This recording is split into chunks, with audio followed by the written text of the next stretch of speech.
और एक ह्यूमैनिटी, अगर थोड़ी सी भी मानवता अंदर हो ना, तो मुझे उसी हिसाब से आंसर देना, ठीक है। पहला पॉइंट, अगर आपके घर में से, ठीक है, अगर आपके घर में से, और ये टीचर्स से भी है, सभी से है मेरा सवाल, अगर हमारे घर से या आप में से या हमारे किसी घर में से हमारा कोई भाई पेपर देने जाता है, उसको मां बहन की गाली दी जाती है, उसको गिरेवा, उसको गले से पकड़ के घसीटा जाता है, उसको गाड़ी में बैठाया जाता है, उसको गाड़ी में बैठ के फिर मां बहन की गाली दी जाती है, फिर उसको धमकाया जाता है, उसको यह डराया जाता है कि एफआईआर कर देंगे, ये कर देंगे, वो कर देंगे, तो क्या तुम लोग शांत बैठ जाते? मैं सभी जितने भी गुरुजन हैं, जितने भी टीचर्स हैं, उनसे भी पूछना चाह रहा हूं, अगर हमारे घर में से कोई ऐसा होता, मैं बच्चों आप लोगों से पूछना चाहता हूं, अगर तुम्हारे घर में से कोई ऐसा होता, क्या तुम लोग शांत बैठ जाते? दूसरी बात, अगर हमारे घर में से हमारी कोई बहन पेपर देने जाती है, उसके साथ मारपीट होती है, उसके साथ गाली गलौच होती है, क्या तुम चुप हो जाते? मैं सबसे पहला क्वेश्चन हाथ जोड़ के मेरा सभी टीचर से है, सर अगर हमारे सर या मैम कोई भी हैं, क्या हम लोग चुप हो जाते? क्या आप लोग चुप हो जाएंगे? मैं स्टूडेंट से पूछना चाहता हूं, तुम मुझे बताओ, क्या तुम लोग चुप हो जाओगे अगर कोई हमारी मां बहन को गाली दे देगा? दोस्त, तुम्हारा तो मुझे पता नहीं, बट मैं तो अपनी बता रहा हूं कि उसी दिन या तो प्राण त्याग दूंगा, या उस व्यक्ति को करने वाले को उसको वहीं जमीन में गाड़ के खड़ा कर दूंगा, बाकी गया भाड़ में सब कुछ। तुम ये सोच रहे होंगे कि सर आप ही क्यों गुस्सा करते हो, और आप सीजल वालों को इतना, एक बच्चे ने मुझे बोला कमेंट में कि सर आप सीजल वालों को इतना क्यों सर पे उठाए हो? भाई मेहनत कर रखी है बच्चों के साथ, बच्चे लाखों जुड़े हुए हैं इस समय पर, एक एक हर एक मीटिंग की, हर एक मीटिंग में कहां क्या हो रहा है, मैं कमेंट टेलीग्राम चैनल के अंदर ना एक एक पॉइंट जो है वो डिस्कस कर रहा हूं बच्चों के साथ, लाखों लाख बच्चा इस समय पर जुड़ा हुआ है, तो कैसे ना मैं उनकी आवाज उठाऊं, मैं कैसे उनके साथ ना खड़ा रहूं? वो बच्चा जब मुझे, वो लड़का या लड़की जब मुझे व्हाट्सएप मैसेज भेज रहा है, पूरा मैसेज भेजा है मुझे नहीं पता था वहां क्या हुआ, मैं नहीं जानता था वहां पर क्या हुआ, मुझे नहीं पता था कौन सी 1 सितंबर 18 की शिफ्ट, सर मेरा रोल नंबर डैश डैश ये, सेक्टर ये, wisdom computer institute, plot number this, पूरा एड्रेस भेजा उसने। सर आज वहां पर क्या हुआ मैं आपको पूरा बताता हूं, ये मैं मैसेज डाल दूंगा, ये पूरा मैसेज मैं टेलीग्राम में डालूंगा, एक बार इसको पढ़ना, क्या क्या एक एक बात उसने शुरू से लेकर एंड तक बताई है कि क्या क्या हुआ, और गाड़ी में बैठा के उन लोगों ने क्या दिया। सबसे पहले तो मैं यहीं से शुरुआत करता हूं, मैं ये जो पुलिस वाले अपने आप को मर्द समझते हैं, एक बार जरा वर्दी उतार के सामने आओ जरा, कोई बोले ना बोले, मैं बोल रहा हूं, सारी मर्दानगी ना उतार दी 1 मिनट में। तुम लोगों को लड़कियों पे हाथ उठाना बहुत मर्दानगी समझ में आती है, टीचर्स पे हाथ उठाना बहुत मर्दानगी समझ में आती है, और जो ये बच्चे, कुछ बच्चे ये कह रहे हैं कि सर सीजल वालों के पीछे क्यों पड़ रहे हो, ध्यान रखना एमटीएस का एग्जाम आएगा, अगर तुमने ही ये ना बोल दिया कि सर हमारी आवाज उठाओ, दिक्कत यह है कि हमारे घर में आग लगे तो हमें ऐसा लगता है कि आवाज उठाई जाए, दूसरे के घर में आग लग रही है तो उससे कोई तुम्हें मतलब नहीं है, तुम लोगों को ऐसा लगता है कि नहीं यार क्यों आवाज उठाई जा रही है, क्यों बोला जा रहा है, सर आप ही क्यों बोलते हो बार बार, बाकी तो कोई नहीं बोल रहा। भाई मेरे बस की बात नहीं है ये, अगर मेरा बच्चा मुझसे जुड़ा है और वो दिल से चीजों को मानता है, तो मैं वैसा टीचर नहीं हूं कि नहीं ठीक है कोर्स बिक गया, ये हो गया वो हो गया, मैं ये सब चीजों के लिए नहीं हूं यहां पे। मैं क्या जवाब दूंगा उसको, मैं क्या जवाब दूंगा उस लड़की को जो मुझे इतना लंबा मैसेज भेज रही है, क्या बोलूं कि नहीं बेटे जो, वैसे तो मैं कह रहा हूं कि नहीं मैं तुम्हारे साथ हूं, हर चीज में साथ हूं, पढ़ाने में भी साथ हूं, यहां भी साथ हूं, मैं उसको बोलूंगा ठीक है अपने घर वाले से बात कर ले जो हुआ।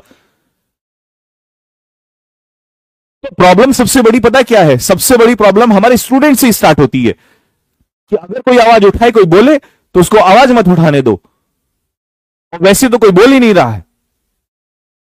एक बच्चे ने मुझे कहा कि सर आप अभिनय सर के साथ दीजिए, मैं आपको मैसेज दिखाऊं, पर मेरी ऐसी आदत नहीं है, ये चीजें पहले बहुत हो चुकी हैं मेरी। अब से 2 दिन पहले अभिनय सर को मैंने स्पेशल मैसेज छोड़ा है कि सर मुझे स्पेशल आप लोगों से आपसे बात करनी है।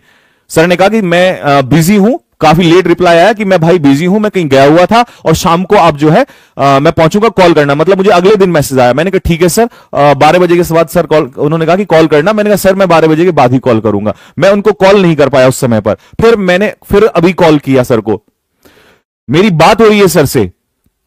तो तुम्हें क्या लगता है कि अगर कोई आदमी आके यहां वीडियो नहीं बनाएगा इस चीज पे कि मैं सपोर्ट कर रहा हूं तो वो सपोर्ट नहीं कर रहा उस चीज को लेकर? सबसे पहली चीज है बेटा, हमेशा याद रखना, एक तो ये वाली चीज अपने दिमाग से निकालनी छोड़ दो कि नहीं, कि दूसरे को अगर कोई वीडियो नहीं बना रहा तो वो साथ में नहीं खड़ा हुआ है। दूसरी चीज इसके अलावा कि नहीं अभी हमारे घर में आग नहीं लगी है, पड़ोसी के घर में आग लगी है, लगने दो, क्या दिक्कत है। जिस दिन खुद के घर में आग लगेगी ना तो जलन बेटे जब समझ में आएगी।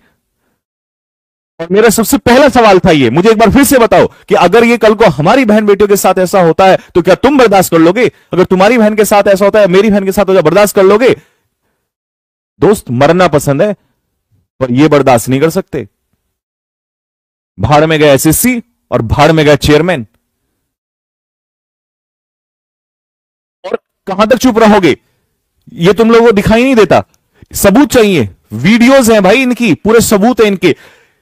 मैं एसएससी पे ही आता हूं। जो लोग डर रहे हैं, और क्या सबूत चाहिए टीचर्स को? और क्या सबूत चाहिए? और टीचर्स ही नहीं, ऐसे कितने सोशल मीडिया इन्फ्लुएंसर जो बनते हैं अपने आप को, वैसे तो 1000 वीडियो आती हैं, इनके ऊपर वीडियो क्यों नहीं आ रही है? क्या ये तुम्हारा भाई, क्या ये किसी का भाई नहीं हो सकता? क्या गलती है इसकी? क्रिमिनल है ये, कितने पुलिस वालों ने पकड़ रखा है इसको, देखना। ये हो गया, लात मारी जा रही है भाई इसको, इनको नीचे डाल के लात मारी जा रही है इन बच्चों को। क्रिमिनल है ये, आतंकवादी हैं ये। जो आतंकवादी है उनका तो कुछ होता नहीं है, और जो ये बेचारे 5-5, 6 साल से मेहनत कर रहे हैं, इन लोगों को आतंकवादी की तरह रखा जाए। और धमकी दी जा रही है, गाड़ी में बैठ के धमकी दी जा रही है कि करियर बर्बाद कर देंगे। करियर तो बर्बाद अब एसएससी का होगा, जो हरकतें इन लोगों ने की हैं। और स्टूडेंट्स में अलग से पॉलिटिक्स चलती है। क्यों? क्योंकि आधे अब दो हिस्सों में बढ़ जाएंगे आप, आधे लोग। सबसे बड़ी प्रॉब्लम तो यह है कि अगर कोई टीचर आवाज उठाएगा, देखिए मैं भी बताता हूं, मैं स्टूडेंट्स को पहले बताता हूं कि टीचर्स क्यों बच रहे हैं। मैं बताता हूं क्योंकि मुझे खुलेआम बोलने से कोई डर नहीं लगता किसी से। क्यों टीचर्स बच रहे हैं? क्यों? क्योंकि प्रॉब्लम यह है कि अगर किसी एक व्यक्ति ने आवाज उठाई तो दूसरी टीम के लोग उसके खिलाफ हो जाएंगे, क्योंकि नीचा दिखाना है। वो बंदा आगे चलेगा तो वो दूसरी टीम के लिए उसके कि कहीं हमारी ज्यादा वो वैल्यू ना हो जाए या हमारा नाम ऊंचा कम ना हो जाए। दिक्कत तो ये आपस में डर रहे हैं ना। तो स्टूडेंट्स अपना ये जो अंधभक्ति है इसी को ही नहीं छोड़ते।